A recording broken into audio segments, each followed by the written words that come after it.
मानवी आयुष्य जगत असताना अनेक संकटे, संघर्ष, अडचणी, खडतर प्रवास, चांगले वाईट अनुभव, दुःख, वेदना, त्रास सहन करावा लागतो। बऱ्याच वेळा निराशा, हतबल आणि अस्वस्थ व्हायला होते। आयुष्यात काय करावे आणि मार्ग कसा शोधावा काहीच समजत नाही। आयुष्यातील संकटे कशी दूर करावी, कोणत्याही परिस्थितीत सकारात्मक, आशावादी कसे राहावे लक्षात येत नाही। कधी कधी कळतंय पण वळत नाही, अशी ही परिस्थिती येते।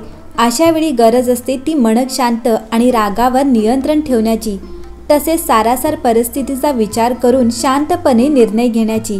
पण आपले स्वभाव, गुण म्हणा किंवा परिस्थिती म्हणा तसे करू देत नाही आणि इच्छा असूनही आपल्याला शांतपणे विचार करता येत नाही। करोडो लोकसंख्येच्या या गर्दीत सगळेच कोणत्या ना कोणत्या प्रकारच्या अडचणींना सामोरे जात आहेत आणि आयुष्य सरेपर्यंत तर जाणारच आहेत याचा विचार आपण करतच नाही। दुःखात सगळेच विसरून जातो। तर मग अशा वेळी काय करावे, तर सरळ आपले श्रद्धास्थान असलेले दैवत, मग ते कोणतेही असेल, गणपती बाप्पा, भगवान शंकर, भगवान विष्णू, देवी लक्ष्मी, गोंदवलेकर महाराज, श्री स्वामी समर्थ, अगदी कोणीही त्याच्या चरणाशी स्वस्थ बसावे किंवा मग डोळे मिटून त्यांचे नाव घ्यावे। बस इतकेच करायचे आहे। आपण सगळेच परमेश्वर, दैवी शक्ती आहे हे मानतो। विज्ञान जरी हे मानत नसले किंवा काही नास्तिक लोक असली तरीही 90% लोक हे देवाचे अस्तित्व मानतात आणि त्यांची सेवा करतात। करोडो लोकांचे श्रद्धास्थान असलेल्या आणि आपण त्यांना नाही तर स्वतः त्यांनीच सेवा करून घेण्यासाठी आपली निवड केली आहे असे मानले जाणाऱ्या आणि हाकेला धावून येणारच हा विश्वास तसेच खात्री असलेल्या, अत्यंत साध्या पद्धतीने प्रसन्न होणाऱ्या, जे अनादी काळापासून आहेत आणि अनादी काळापर्यंत राहतील, हम गया नहीं जिंदा है असे स्वतः सांगणाऱ्या करोडो भाविकांचे श्रद्धास्थान म्हणजे श्री स्वामी समर्थ महाराज। यांची सेवा कशी करावी आणि काय करावी हे आपण बघूया। तसेच सेवा करून कोणत्याही अडचणीवर उपाय कसा मिळवावा ते जाणून घेऊया। नित्य सेवा म्हणजे काय? नित्य सेवा म्हणजेच रोज केली जाणारी सेवा किंवा पूजा।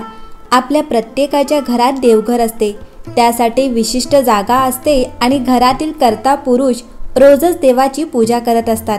घरातील पुरुषांना जमत नसेल तर त्यांची मुले मुंज झाल्यावर पूजा करतात किंवा मग घरातील स्त्रिया पूजा करतात। पण आपण पूजा अर्चना करतो।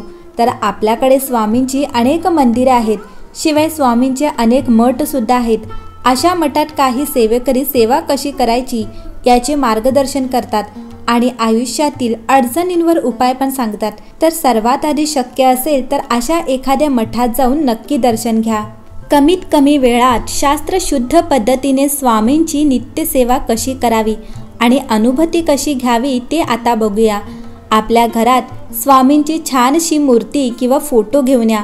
मूर्ती पूजा करताना एक फूल वाहा, शक्यतो झेंडूचे असावे किंवा कोणतेही पिवळे फूल। मनातील इच्छा मागा आणि तारक मंत्र अवश्य ऐका किंवा म्हणावा। मूर्ती पूजा करताना मूर्तीला किंवा फोटोला कुंकू हळद न लावता अष्टगंध लावावे। स्वामींना हिना, अत्तर खूप प्रिय आहे, त्यामुळे पूजेत त्याचा वापर नक्कीच करावा। अष्टगंध आणि अत्तर एकत्रित करून स्वामींना टिळा लावून स्वामींना प्रसन्न करून घ्यावे। या मूर्तीची स्थापना गुरुवारी सकाळी 10:30च्या आधी करा। स्थापना करायची म्हणजे मूर्ती किंवा फोटो एखाद्या विशिष्ट ठिकाणी ठेवा।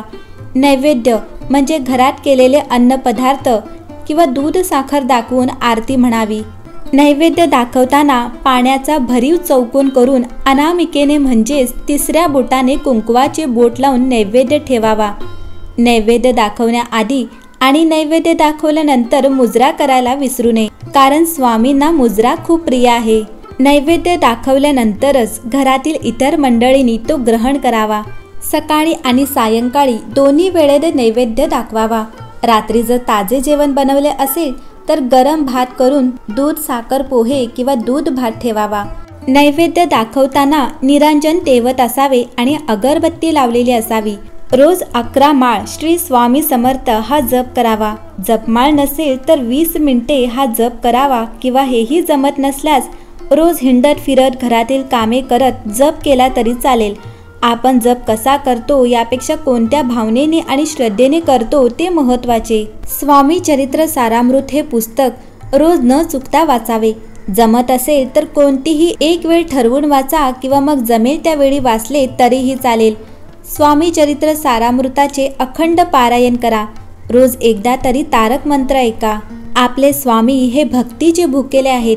आपल्या घरात जर स्वामींची मूर्ती किंवा फोटो असेल तर प्रत्यक्ष स्वामीच घरात वास करत असल्याचा अनुभव येतो. घरात वडीलधाऱ्यांचा आधार आहे असे वाटते. भीती मनात राहत नाही. राहीलच कशी?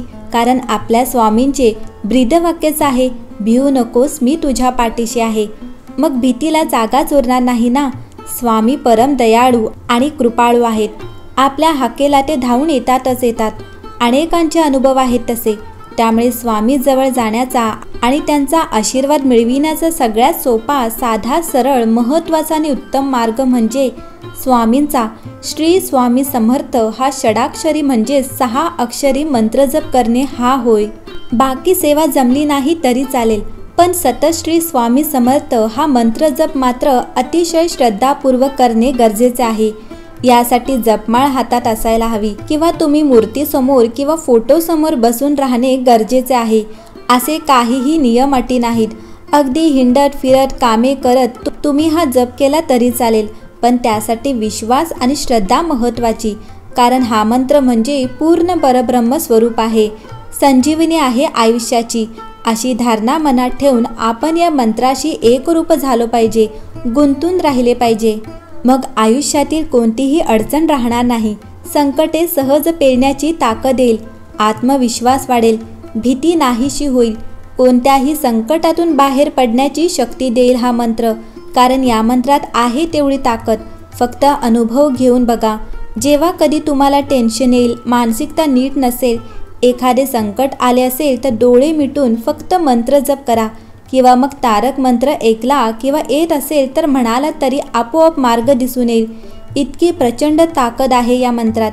या मंत्रातील वाक्य अशक्य ही शक्य करतील स्वामी. खूप बळ देते. आपण प्रत्येकाशी जसे बोलतो तसे मोठ्याने जप करणे म्हणजे वैखरी होय. मनात जे गुणगुणते तो आवाज फक्त आपल्याला ऐकू येतो, त्याला मध्यम म्हणतात. तर आपण घशात जे बोलतो आणि जप करतो त्याला पशांती असे म्हणतात. जप करत करत आपल्याला त्या अवस्थेपर्यंत जायचे असते. आपले स्वामी हे परम दयाळू आणि कृपाळू तर आहेतच, शिवाय त्यांना प्रसन्न करून घेण्यासाठी फार कडक नियम, अटी, सोवळे यांची गरजच नाही. फक्त श्रद्धापूर्वक म्हटलेले श्री स्वामी समर्थ हा मंत्र जप पण बरीच अनुभूती देणारं, यात शंकाच नाही. यासोबत आपले कर्म आणि आपली नियती स्वच्छ आणि प्रामाणिक असायला हवी. आणि त्याला कष्टाची जोड असेल तर स्वामी कोणतीही गोष्ट मागण्याआधी ते देतीलच, यात वादच नाही. त्यामुळे नेहमी खरे बोला, प्रामाणिक रहा, माणसे आणि माणुसकी जपा आणि म्हणत रहा श्री स्वामी समर्थ. विजय आपलाच झालेला असेल. कारण स्वामी नेहमीच म्हणतात, भिवू नकोस, मी तुझ्या पाठीशी आहे. मग काय अशक्य आहे?